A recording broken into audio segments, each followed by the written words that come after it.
ሰላም ጤና ይስጥልን ተመልካቾቻችን የአፍሪካን ሬኔሳንስ ቴሌቪዥን ዜናዎች ከዚህ በማስከተል ይቀርባሉ በቅድሚያም አርዕስተ ዜናዎችን እንሆ ህወሓት የሻዕቢያን አጀንዳ ለማስፈጸም በአፋር ክልል በኩል ትንኮሳ ፈጽሟል ሲሉ ጌታቸው ረዳ ተናገሩ የሲቪል ሰርቪስ ኮሚሽን ክልሎች ከ2016 ዓ.ም በኋላ ለቀጠሯቸው ሰራተኞች የደሞዝ ጭማሪ በራሳቸው በጀት እንዲያደርጉ አስታወቀ ከሰባተኛው ሀገራዊ ምርጫ በፊት ሀገራዊ ምክክር እንዲቀድም የሚጠቁም የምርጫ ፍኖተ ካርታ መዘጋጀቱ ተገለጸ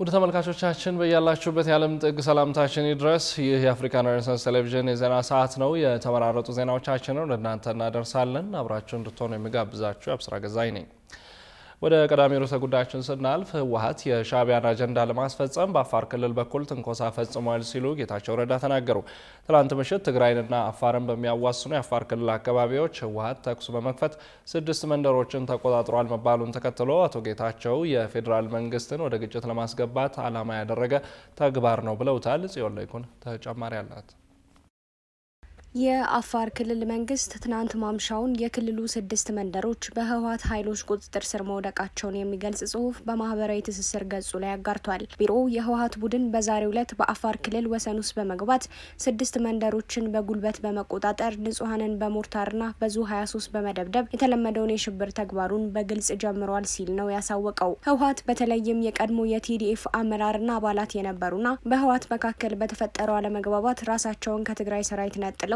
የትግራይ ሰላም ሰራዊት ወይንም ነፃ መሬት በሚል ስያሜ አፋር የከተቱ ታጣቂዎችን የተመለከተ እንቅስቃሴ በአፋርና ዙሪያው ቢያደርግም ነገር ግን አሁን ተፈጽሟል የተባለው ጥቃት የአፋር ክልል ቦታዎችን ወደ መቆጣጠር የተሻገረ እንደሆነ ተገልጿል ባሳለፍነው ማክሰኞም የትግራይ ኃይሎችና በትግራይና አፋር ክልል አዋሳኝ በሚገኙ ራሳቸውን የትግራይ የሰላም ኃይል ታጣቂዎች ወይንም ቲፒኤፍ ብለው በሚጠሩት መካከል ግጭት ተፈጥሮ እንደነበር የሚያሳዩ መረጃዎች በስፋት ተሰራጭተው ነበር የአፋር ክልል ኮሙኒኬሽን ቢሮ እንዳሳወቀው ህወሓት በአፋር ክልል በዞን 2 በመጋሌ ወረዳ ቶንሳ ቀበሌ ዋራአና ሚልኪ በሚባሉ ልዩ አካባቢዎች ወሰን ተሻግሮ በመግባት ከምሽቱ 1 ሰዓት አካባቢ በንጹሃን የአፋር አርብቶ አደሮች ላይ የከባድ መሳሪያ ተኩስ በመክፈት የፕሪቶሪያ ስምምነትን በግጭት አዋጅ በግልጽ አፍርሷል ብሏል ተፈጽሟል በተባለው ትንኮሳ ዙሪያ መልእክት ያስተላለፉት የቀድሞው የህወሓት ምክትል ሊቀመንበርና የአሁኑ የጠቅላይ ሚኒስትር አብይ አህመድ የምስራቅ አፍሪካ ጉዳዮች አማካሪ ጌታቸው ረዳ በበኩላቸው ትንኮሳውን የፌደራል መንግስት ወደ ግጭት እንዲገባ ለማድረግ ያለመ ነው ብለውታል ጌታቸው ረዳ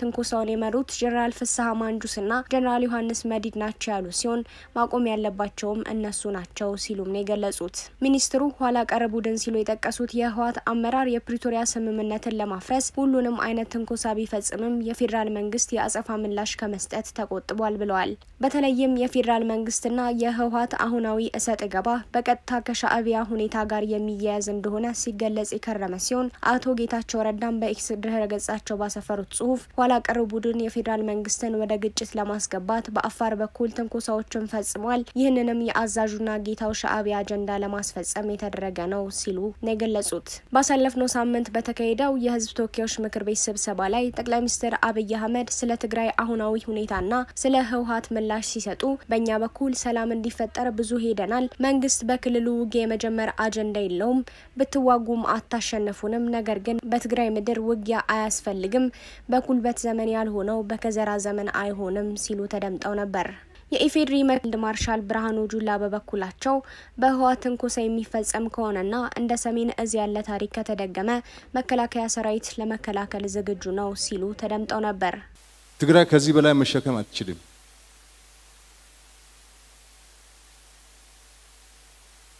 ምንም ብንታገስ ከተጠቃን እንደ ዳግማዊ ሰሜን እዝ ከሆነ መከላከላችን አይቀርም ጦርነት እኛ ብቻ ማስቀረት አንችልም በአፋር ክልል የተጀመሩ ትንኮሳዎች በተለያዩ አካላት ዘንድ የተለያዩ መልከታዎች እያሰጡ ነው። በተለይም በአፍሪካ ቀንድ ባዣበበው የጦርነት ድባብ ላይና ባለው የፖለቲካ ውዝግብ ላይ ወሳኝ የሚባለው ስፍራ የአፋር ክልል ሲሆን በክልሉ የሚፈጸሙ መሰል ግጭቶች ሁኔታውን ከፍ ወዳለ ደረጃ እንዳይመሩት በብዙዎች ዘንድ ስጋትን ጭሯል። ህወሓት በበኩሉ ተፈጽሟል ስለተባለው ትንኮሳ ዜናውን እስካጠናቀርንበት ሰዓት ድረስ አንዳች ምላሽ እስከመስጠት ተቆጥቧል። የሲቪል ሰርቪስ ኮሚሽን ክልሎች ከ2016 ዓ.ም በኋላ ለቀጠሯቸው ሰራተኞች የደሞዝ ጭማሪ በራሳቸው በጀት እንዲያደርጉ አስታወቀ። በክልሎች የደሞዝ ጭማሪ በጀት ጉድለት ያጋጠመው ኮሚሽኑ በፈጠረው የቀመር ስሌት አረዳድ ችግር መሆኑም ተገልጿል። ሩሃ ግርማ ተጨማሪ አላት።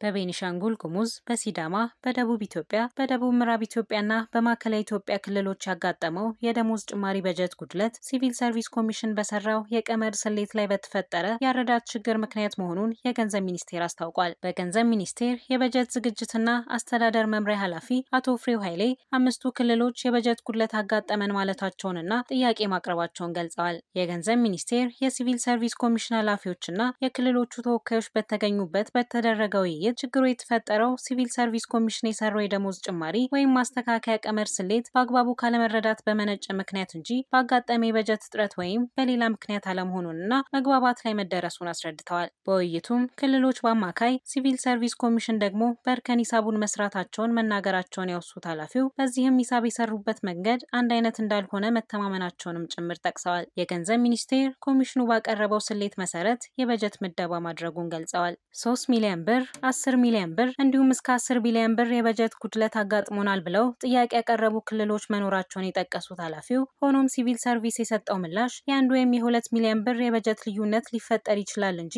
ይህን ያህል አይሆንም የሚል መሆኑንና ይህ ከሆነ ደግሞ ክልሎች በራሳቸው ገቢ መሙላት የሚችሉ መሆኑን እንደተነገራቸው አስታውሰዋል። ኮሚሽኑ ክልሎች ከ2016 ዓ.ም በኋላ ለቀጠሯቸው ሰራተኞች የደሞዝ ጭማሪ በራሳቸው በጀት እንዲያደርጉም አስታውቋል። ለ12ቱ ክልሎችና ለሁለቱ ከተማ አስተዳደሮች የሚለቀቀው በጀት በየ3 ወራት ለ3 ጊዜያት ያህል ተከፋፍሎ ከግምጃ ቤት እንዲደርሳቸው እንደሚደረግ በዚህም የመጀመሪያው 3 ወራት ማለትም የመስከረም የጥቅምትና የህዳር ወራት ደሞዝ መሰራጨት መጀመሩን ጠቁመዋል። የሲቪል ሰርቪስ ኮሚሽን የውጭ ግንኙነትና ኮሙኒኬሽን ባለሙያ አቶ ዘሪሁን ባይሳ በበኩላቸው አዲሱ የደሞዝ ቀመር ስሌት የተሰራው ከ2.4 ሚሊዮን በላይ በሚሆኑ ሰራተኞች ላይ ነው ብለዋል። አንዳንድ ክልሎች ለኮሚሽኑ የላኩት የሰራተኛ ቁጥር ትክክል እንዳልሆነ የገለጹት ባለሙያው ክልሎች ይህንን ማጥራት እንዳለባቸው አሳስበዋል። በአንዳንድ ክልሎች ውስጥ ያለው ትክክለኛ የመንግስት ሰራተኛ ቁጥር እንደማይታወቅ ሆኖም ከመጪው ህዳር ወር በኋላ ግን እንደሚታወቅ ገልጸዋል። ከመጪው ህዳር ወር ጀምሮ በአገር አቀፍ ደረጃ የመንግስት ሰራተኞች ቆጠራ መደረግ እንደሚጀምር፣ ሁለተኛው ዙር ደግሞ ከየካቲት ወር በኋላ እንደሚቀጥል አቶ ዘሪሁን ገልጸዋል። የብሔራዊ መታወቂያ መረጃ ሲታይ 2 እና 3 ቦታ የሚሰሩ ብዙ የመንግስት ሰራተኞች ተገኝተዋል ያሉት ባለሙያው አንድ ሰራተኛ አንድ መደብ ላይ ብቻ እንዲሰራ ለማድረግና ያለውን አጠቃላይ ትክክለኛ የሰራተኛ ቁጥር ለማወቅ የሚያስችል ይሆናል ተብሎ እንደሚጠበቅ ገልጸዋል። ከሰባተኛው ሀገራዊ ምርጫ በፊት ሀገራዊ ምክክር እንዲቀደም የሚጠቁም የምርጫ ፍኖተ ካርታ መዘጋጀቱ ተገለጸ። የፖለቲካ ፓርቲዎች የጋራ ምክር ቤት 12 ይዘቶችን ያካተተ በዋናነት ሰባተኛው ሀገራዊ ምርጫ ለማካሄድ የሚያስችሉ ሁኔታዎች ላይ ትኩረቱን ያደረገ ፍኖተ ካርታ ማዘጋጀቱን አስታውቋል። ብዙነህ እንዳለ ተጨማሪ አለው። ሰባተኛው ሀገራዊ ምርጫ ከመካሄዱ በፊት ሀገራዊ ምክክር መቅደም እንዳለበት የሚጠቁም የምርጫ ፍኖተ ካርታ ማዘጋጀቱን የፖለቲካ ፓርቲዎች የጋራ ምክር ቤት አስታውቋል። የኢትዮጵያ ብሔራዊ ምርጫ ቦርድ ለውይይት ባቀረበው ረቂቅ የምርጫ ጊዜ ሰሌዳ ሰባተኛው ሀገራዊ ምርጫ ድምጽ የመስጠት ሂደት የሚካሄደው ግንቦት 24 ቀን 2018 ዓ.ም መሆኑን ያስታወቀ ሲሆን የፖለቲካ ፓርቲዎች የጋራ ምክር ቤት ደግሞ የምርጫ ፍኖተ ካርታ አዘጋጅቶ ከምርጫው በፊት ሀገራዊ ምክክር መቅደም አለበት ብሏል። የጋራ ምክር ቤቱ ሰብሳቢ አቶ ሰለሞን አየለ ለሪፖርተር እንደገለጹት ፍኖተ ካርታው 12 ይዘቶችን ያካተተ ሲሆን በዋነኛነት ሰባተኛው ሀገራዊ ምርጫን ለማካሄድ የሚያስችሉ ሁኔታዎች ላይ ትኩረት ያደረገ ነው። ከነዚህ ጉዳዮች መካከል ምርጫው ከመካሄዱ በፊት ሀገራዊ ምክክር መቅድሚያ ሊካሄድ እንደሚገባ፣ በዚህም እንደ ሀገር መግባባት ላይ ያልተደረሰባቸው ጉዳዮች በቅድሚያ መፍታት እንዲቻል እድል የሚሰጥና ነፃ ገለልተኛና ፍትሃዊ ምርጫ ለማካሄድ እንደሚያግዝም አስረድተዋል። ከምርጫው በፊት ስኬታማ ሀገራዊ ምክክር መደረግ አለበትም ብለን እናምናለን ብለዋል። ሀገራዊ የምክክር ኮሚሽን ዋና ሀገራዊ ጉባኤውን ለማከናወን የያዘውን እቅድ አስመልክቶ ሪፖርተር ጥያቄ ያቀረበላቸው የኮሚሽኑ ቃል አቀባይ አቶ ጥበቡ ታደሰ ኮሚሽኑ አሁን ባለበት ሁኔታ ሀገራዊ ምክክሩ በዚህ ቀን ይካሄዳል ብሎ በእርግጠኝነት ለመናገር እንደሚቸገሩ ምክንያቱም ደግሞ ዋናውን ጉባኤ ለማካሄድ በትግራይ ክልል ስራዎች መጀመር ስላለባቸው መሆኑን አስረድተዋል። ምንም እንኳን ኮሚሽኑ የሚያከናውናቸውን ስራዎች እቅድ አውጥቶ የሚንቀሳቀስ ቢሆንም ከትግራይ ክልል በተጨማሪ የተሰበሰቡት አጀንዳዎችን የመለየት ስራዎች እንደሚቀሩና ስራዎቹ ሳይጠናቀቁ ዋናው ጉባኤ የሚካሄድበት ቀንን መግለጽ አስቸጋሪ ይሆናል ብለዋል። ሰባተኛው ሀገራዊ ምርጫ የሚካሄድበት ቀን ምርጫ ቦርድ በረቂቅ የጊዜ ሰሌዳ ቢያሳውቅም ሁለቱም ተቋማት ስራቸውን የሚያከናውኑት በሚያወጡት የጊዜ ሰሌዳ በመሆኑ የሚጋጭበት ሁኔታ እንደማይኖር ተናግረዋል። የህዝብ ተወካዮች ምክር ቤት 5ኛ የሥራ ዘመን ሁለተኛ መደበኛ ስብሰባ ጠቅላይ ሚኒስትር ዶክተር አብይ አህመድ በተገኙበት ጥቅምት 18 ቀን 2018 ዓ.ም ሲካሄድ ሀገራዊ ምክክሩ ከምርጫው በፊት ቢጠናቀቅ ለምርጫ ግብዓት የሚሆኑ ሀሳቦችን ማግኘት እንደሚቻል ተገልጾ ይህ እንዲሆንም ለጠቅላይ ሚኒስትሩ ጥያቄ ቀርቦላቸው እንደነበር ይታወሳል። ጠቅላይ ሚኒስትሩን በሰጡት ምላሽ ሀገራዊ ምክክር ያለውን ስርዓት የሚያጠናክር እንጂ የሚያፈርስ እንዳልሆነ ገልጸው ምርጫን፣ በጀትን፣ የወታደራዊ እንቅስቃሴን የሚያቆም ሀገራዊ ምክክር አንፈልግም ማለታቸው አይዘነጋም። ምርጫን የሚያስቆም፣ በጀት የሚያስቆም፣ የወታደር እንቅስቃሴ የሚያስቆም ዲያሎግ አንፈልግም። መንግስት እንደ መንግስት ፈንክሽን ያደረገ ግብዓት ያለው ሀሳቦች ይመጣሉ አልን እንጂ መንግስት ስራውን አቁሞ ምርጫ አቁሞ በጀት ማጽደቅ አቁሞ ፓርላማ በትኖ አላልንም።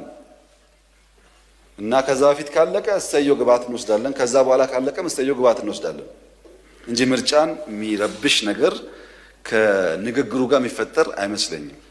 የምርጫ ስርዓቱ ላይ የሚያመጣው ለውጥ ደግሞ ካለስ ከምርጫ በፊት ከታየ ያኔ ይታያል፣ ከምርጫ በኋላ ከታየ ደግሞ ያኔ በሚወሰነው መንገድ የሚታይ ይሆናል።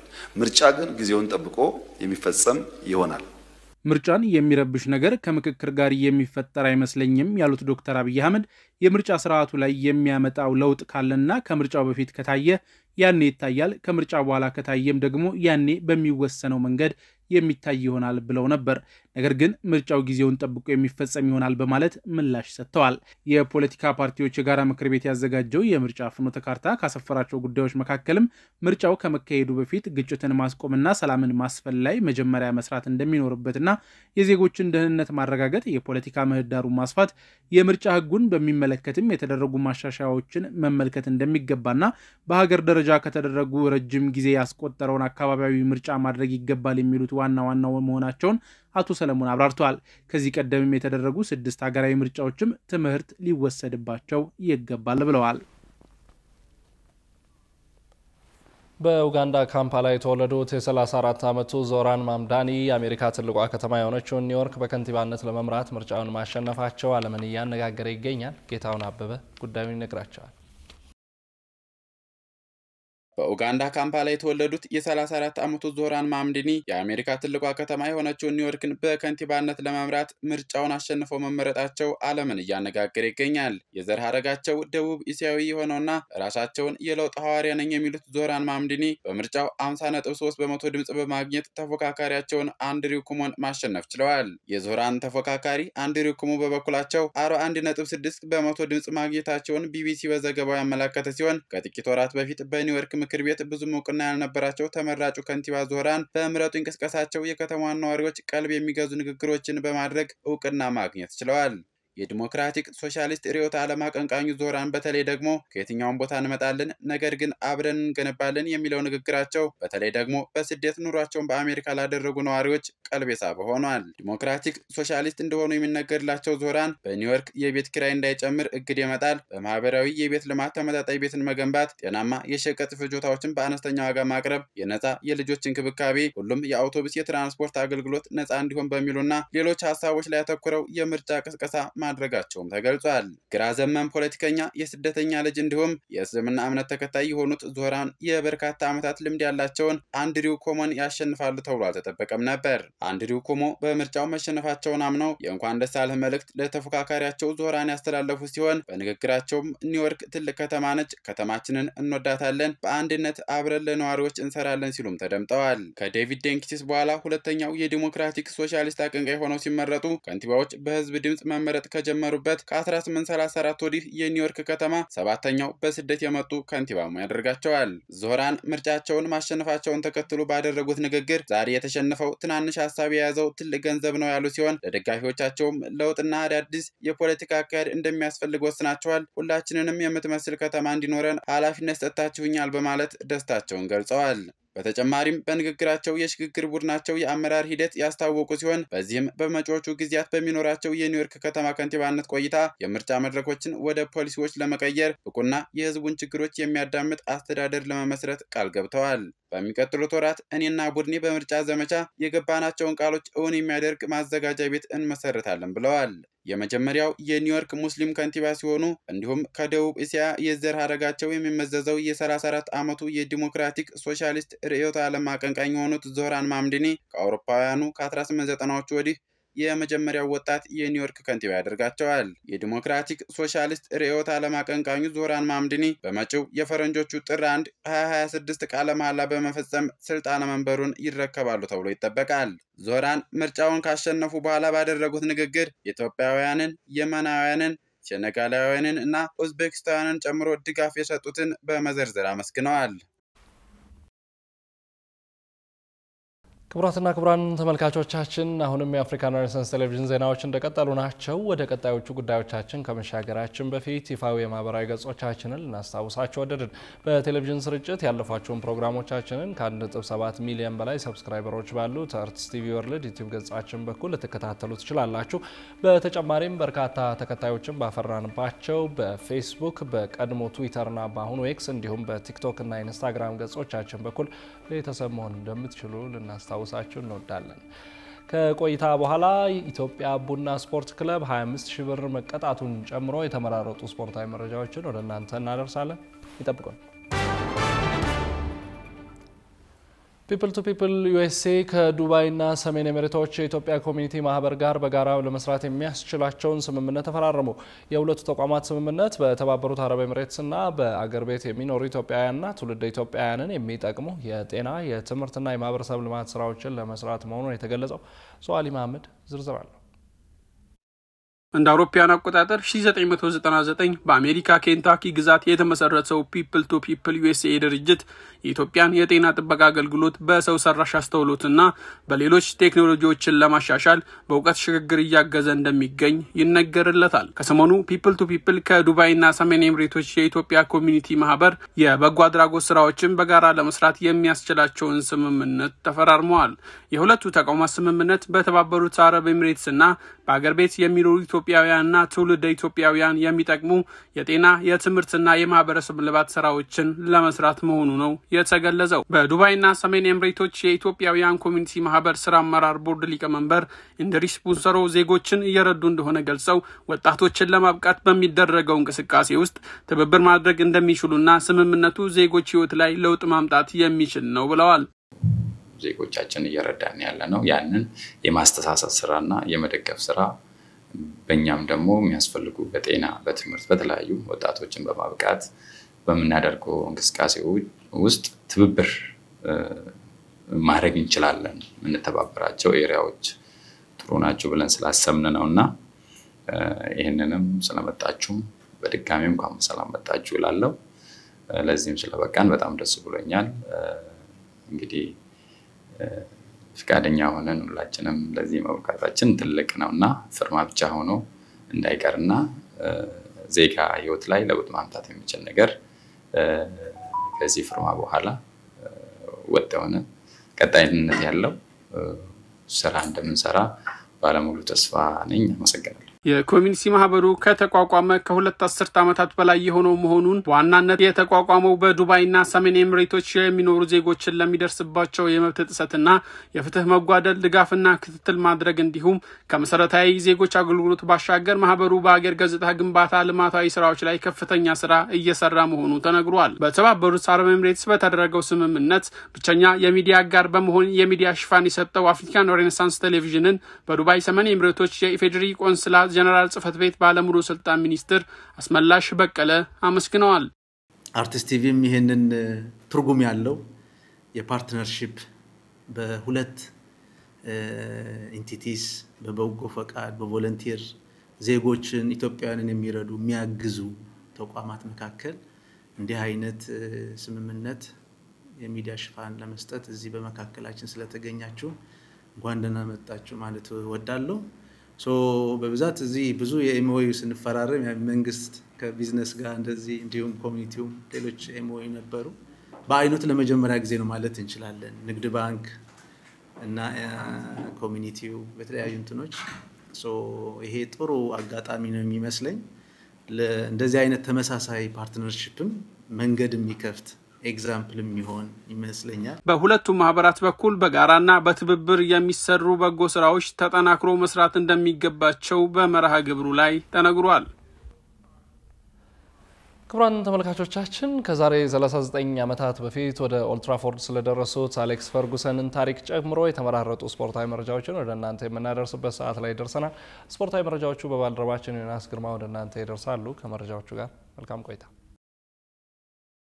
ይህ የአፍሪካ ሬኔሳንስ ቴሌቪዥን የስፖርት ዜናችን ነው። በቅድሚያም ከሀገር ውስጥ እንጀምራለን። የአራተኛ ሳምንት የታዛቢዎች ሪፖርት ካደመጠ በኋላ ኢትዮጵያ ቡና ላይ የኢትዮጵያ ፕሪሚየር ሊግ አክሲዮን ማህበር የገንዘብ ቅጣት ማስተላለፉ ተገለጸ። የአራተኛ ሳምንት መርሃ ግብር የውጤት መግለጫ ያወጣው የኢትዮጵያ ፕሪሚየር ሊግ አክሲዮን ማህበር የውድድር አመራርና ስነ ስርዓት ኮሚቴ ኢትዮጵያ ቡና ላይ የገንዘብ ቅጣት መጣሉን ይፋ አድርጓል። ኢትዮጵያ ቡና በኢትዮ ኤሌክትሪክ 1-0 በተሸነፈበት ጨዋታ የክለቡ አሰልጣኝ አብይ ካሳውን ለቃለ መጠይቅ በሚያመራበት ወቅት ከደጋፊዎች የውሃ መጠጫ ኮዳዎች እንደተወረወሩበት መግለጫው ጠቁመዋል። በቀረበው ሪፖርት መነሻም በደጋፊዎች ድርጊት ክለቡ 25,000 ብር እንዲቀጣ ተወስኖበታል ተብሏል። በሌላ በኩል የመቀለ ሰባ እንደርታው ተከላካይ ፍሬዘር ካሳ ከሐዋሳ ከተማ ጋር በነበራቸው ጨዋታ በሁለት ቢጫ ካርድ ከሜዳ ሲወጣ ዳኛ በመዝለፉ የአንድ ጨዋታና የ3,000 ብር ቅጣት ተጥሎበታል። በሌላ በኩል ኢትዮ ኤሌክትሪክ ፋሲል ከነማ፣ ሐዋሳ ከተማና መቀለ ሰባ እንደርታ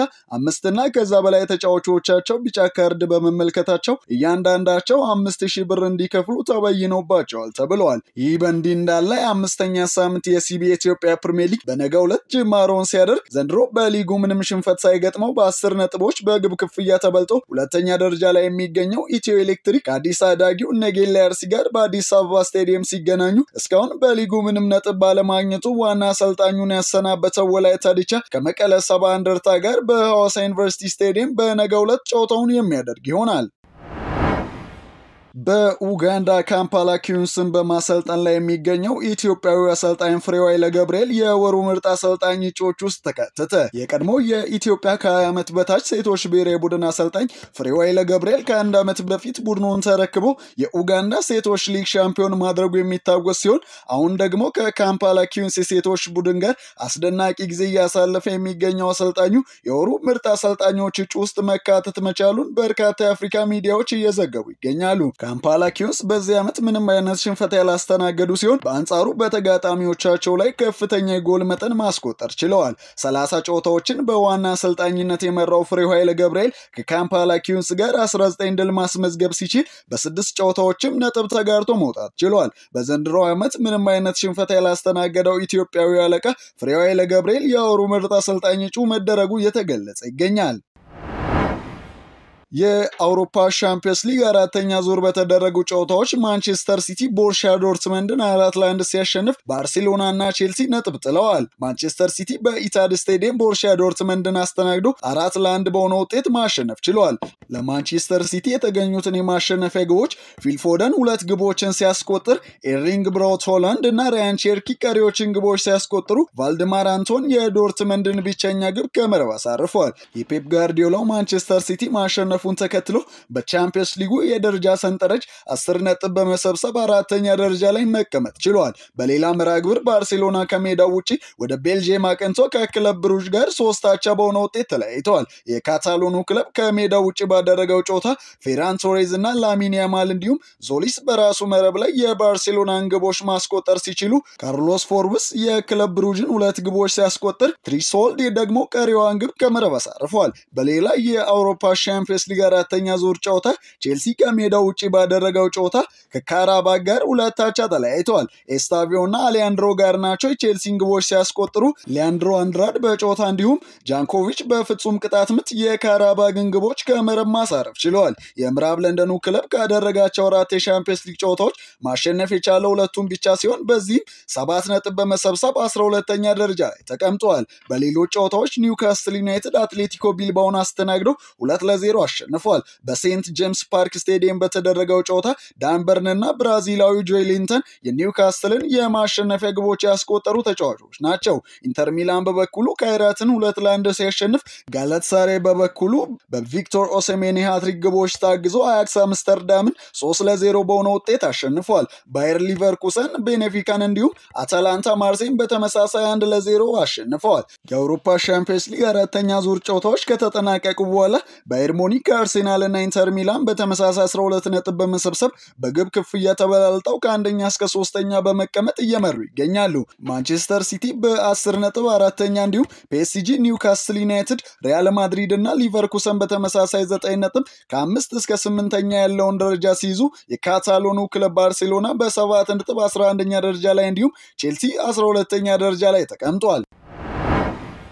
በእግር ኳሱ ዓለም እንደሳቸው በዋንጫ ያሸበረቀ ታሪክ ያለው አሰልጣኝ የለም የሚባልላቸው ስኮትላንዳዊ አሰልጣኝ ለቀይ ሰይጣኖቹ ፍርሚያቸውን ያኖሩት የዛሬ 39 ዓመት እንደነበር ታሪክ ያስታውሳል። ከ39 ዓመት በፊት ልክ በዛሬዋ ቀን ነበር ማንቸስተር ዩናይትድ ስኮትላንዳዊውን የቀድሞ ስኬታማ አሰልጣኝ ሰር አሌክስ ፈርግሰን የቡድኑ አሰልጣኝ አድርጎ የሾመው። 1986 ማንቸስተር ዩናይትድ በእንቅልፍ ላይ ሳለ ግርማ ሞገሱን ያጣበትና በተቸገረ ዘመን አሌክስ ፈርግሰንን ማንቸስተር ዩናይትድ በድፍረት ተቀበሉ።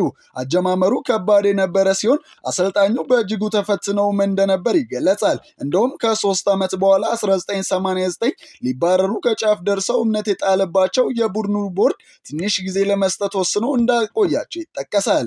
እሳቸውም በ1990 ማንቸስተር ዩናይትድ የኤፍኤ ካፕ ዋንጫ እንዲያነሳ በማድረግ እምነት የጣለባቸውን አካላት ውለታ መልሰዋል። እኚህ መሪ ያው ጀግናና ማንቸስተር ዩናይትድን በዓለም አቀፍ ደረጃ ስሙ ከፍ ብሎ እንዲጠራ ወደ ስኬት እንዲመጣ ያደረጉ ሰው መሆናቸው ይገለጻል። የፈርግሰን ስራ አሰልጣኝ ብቻ ሳይሆን የእግር ኳስ ጸሐፊያን ህልምን የሚፈጥርና ትክክለኛ መሪ ኮከቦችን የሚያስፈርሙ ሳይሆን የሚሰሩ ብለው ገልጸዋቸዋል። በአንድ ወቅት በስኮትላንድ ሊግ ኮከብ ግብ አስቆጣሪ የነበሩት አሰልጣኙ ተፋላሚና ቡድንን የሚመሩ እንደነበር ታሪካቸው ያሳያል። አሰልጣኙ በእንግሊዝ ቆይታቸው የጻፉት ታሪክ እስካሁን ድረስ በእንግሊዝ እግር ኳስ ታሪክ በርካታ ሜዳሊያዎችን አጥልቀው እንዲቆዩ አስችለዋቸዋል። በእግር ኳሱ ዘርፍ ደማቅ አሻራን ያሳረፉት ስኮትላንዳዊ ሰው 13 ጊዜ እንግሊዝ ፕሪሚየር ሊግ ዋንጫን አንስተዋል። 5 ጊዜ ኤፍኤ ካፕ ዋንጫን፣ 2 ቻምፒየንስ ሊግን፣ የአውሮፓ አሸናፊዎች ዋንጫ፣ በተጨማሪም የአውሮፓ ሱፐር ዋንጫ፣ ኢንተርኮንቲኔንታል ዋንጫ እንዲሁም የዓለም ክለቦች ዋንጫን ካነሷቸው መካከል ናቸው።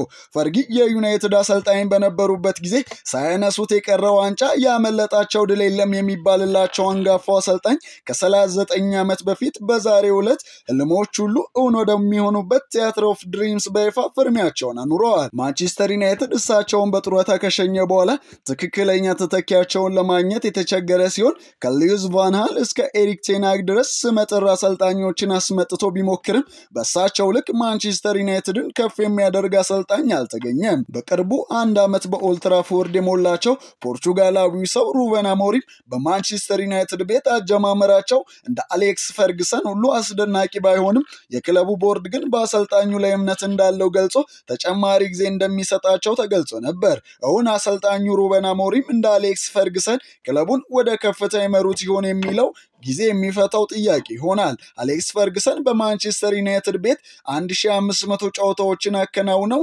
895 ድሎችን ማስመዝገብ እንደቻሉ ታሪካቸው ይናገራል።